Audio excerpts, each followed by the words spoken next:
Birthday celebration আর ইলিশের দুটো recipe নিয়ে কিন্তু আজকের ব্লগটা একদমই অন্যরকম হতে চলেছে। চলো দেখতে থাকো, আশা করি তোমাদের ভালো লাগবে। এখানে দেখো একদম সকাল থেকে ব্লগটা কিন্তু আমি শুরু করিনি, এখন মোটামুটি 12টা নাগাদ। আমি রান্না করব ইলিশ মাছ, তাই এখানে সর্ষে কাঁচা লঙ্কা বেটে নিয়েছি আর কড়াতে তেল গরম করে নিয়েছি। তেলের ওপর দিয়ে দেব কালো জিরে। ইলিশ মাছ রান্না করব।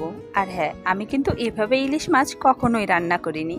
আমাদের বাড়িতে সবসময় ইলিশ মাছ ভেজে রান্না করা হয়, সেটা হয়তো হালকা ভেজে রান্না করা হয়। আজ আমি পুরোপুরি একদম কাঁচা রান্না করব, কারণ আমি খেয়েছি, বেশ ভালো লাগে। বাড়িতে কখনো করা হয়নি, কারণ বাবা খুব একটা কাঁচা মাছ পছন্দ করে না। তবুও আজকে আমি বাড়িতে ট্রাই করব, দেখা যাক কি বলে। এখানে দেখো তেলের ওপর কালো জিরে ফোড়ন দিয়ে দিয়েছিলাম সামান্য হলুদ দিয়ে সর্ষে আর কাঁচা লঙ্কা বাটাটা দিয়ে দিলাম। কয়েক সেকেন্ড নেড়ে চেড়ে মশলার বাটি ধোয়া কিছুটা জল দিয়ে দিলাম। এর ওপরে মাছগুলো দিয়ে দিচ্ছি। আর হ্যাঁ, মাছের পরিমাণ কম রয়েছে, কারণ এবেলা খাবো দুজনে। দুজনে না, এবেলা আমি একা খাবো আর রাতে বাবা খাবে, তার জন্য 3 পিস মতো মাছ রয়েছে। আর দেখো রান্নাটা কিন্তু হয়েও গেছে। এই রান্নাটা করতে একদমই সময় লাগে না। মাছগুলো দিয়ে 10 মিনিট মতো এপিট ওপিট ঢেকে রান্না করলে কিন্তু রান্নাটা একদম রেডি। আর মাছের যে মাথাটা রয়েছে ওই দিয়ে করব কচু শাক। এখানে আমি কালো কচুটা রান্না করছি। কালো কচু খেলে নাকি শরীরে রক্ত হয়। যাই হোক, অত কিছু ভেবে আনিনি, হাতের সামনে এটা পেয়েছি, এটাই নিয়ে এসেছি। আর দেখো ভেজে রাখা ইলিশ মাছের মাথাটা দিয়ে দিলাম। এই দিয়ে নেড়ে চেড়ে একদম শুকনো শুকনো করে কিন্তু কচু শাকটা আজকে করব। সকালে আজ আর ভাত খাইনি, একবারে রান্না করে এখন বসে গেছি খেতে। দেখো কচু শাকটা কিন্তু একদম শুকনো শুকনো করেছি। আর নিরামিষ যেগুলো ছিল সেগুলো আর নিইনি, এখানে নিয়েছি মাছ। এই দিয়ে খাওয়া দাওয়া পর্ব সেরে নিই। এখন সন্ধ্যে 7টা মতো বাজে, রেডি হয়ে গেছি, যাব বার্থডে বাড়িতে। একটা ভাইয়ের জন্মদিন রয়েছে, সেভাবে কোনো কিছু হচ্ছে না, জাস্ট সব দাদা বোনেরা মিলে ওকে একটু সারপ্রাইজ দেওয়া। এখান থেকে আমরা যাচ্ছি, আর অনেকেই আসবে। চলো যাওয়া যাক, গিয়ে তোমাদের সাথে দেখা হচ্ছে। দেখো খুব সুন্দর একটা ডিজাইন তোমাদের দেখাচ্ছি। এটা কিন্তু দাদা করেছে। বেশ কিছুদিন দাদা কিন্তু বাড়িতে ছিল না, তোমাদেরকে বলেছি দাদা বাড়িতে নেই, দাদা কাজ করছে।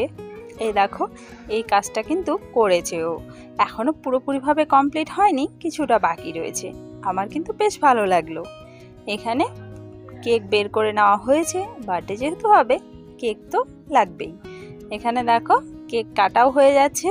এই ভাইটার বার্থডে, ওকে বেশ অনেকবার আমার ভিডিওতে দেখেছো তোমরা আমাদের বাড়িতে। ওদের বাড়িতে এসে এই প্রথমবার। কেক কাটার পর্ব হয়ে গেছে।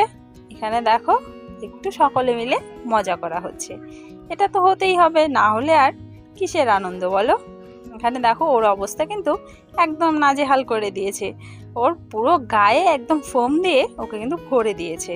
দেখো দিদা চলে এসেছে আশীর্বাদ করতে, মানে ভাইয়ের ঠাকুমা আমাদের দিদা, কারণ আমার মাসির শাশুড়ি হয়, তাহলে আমরা দিদা বলি, আর ওদের ঠাকুমা হয়। দিদা প্রথমে আশীর্বাদ করে পায়েস খাইয়ে দিচ্ছে। দিদা কিন্তু বেশ ভালো নিয়ম কানুন জানে, সমস্ত নিয়ম কিন্তু একদম ধরে ধরে পালন করলো। এখানে দেখো দিদাকে প্রণাম করে নিল ভাই, তারপরে একে একে সকলের আশীর্বাদ করার পালা। সকলের আশীর্বাদ প্রায় হয়ে গেছে, সর্বশেষ পড়েছি আমি। যেহেতু দিদি হই, আশীর্বাদ তো করতেই হবে। আর যে শার্টটাও পরে রয়েছে সেটাই কিন্তু আমরা নিয়ে এসেছিলাম, তো ভাবলাম আজকে পরে কেকটা কাটুক, দেখতে বেশ ভালো লাগবে। এখানে দেখো আশীর্বাদ করে একটু কেক খাইয়ে দিলাম, তারপরে ও আবার আমাকে প্রণাম করবে। আচ্ছা ঠিক আছে, দিদি যখন হই বেশ প্রণামটা করাই ভালো, নিয়ে নেওয়াই উচিত, তাই না বলো? এরকম সুযোগ তো আর সবসময় আসে না, যখন সুযোগ আসে তখন এটা সদ্ব্যবহার করা ভালো। এখানে দেখো প্রণামটা কিন্তু সুন্দরভাবে নিয়েও নিলাম। এখানে সকলের জন্য রান্না হচ্ছে খিচুড়ি। যেহেতু আগে থেকে বলা হয়নি, তাই ওরা আগে থেকে কোনো আয়োজন করে রাখেনি। এখানে সকলের জন্য খিচুড়ি বসানো হয়েছে, গরম গরম খিচুড়ি হবে, খেয়ে দিয়ে কিন্তু সকলে মিলে বাড়ি যেতে হবে।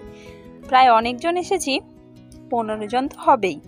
সকলের জন্যই কি করবে অত রাতে। দেখো আমরা বাড়ির পথে রওনা হয়ে গেছি, এখন কিন্তু রাত 12টা বাজে। বাইকে করে আমরা যাচ্ছি।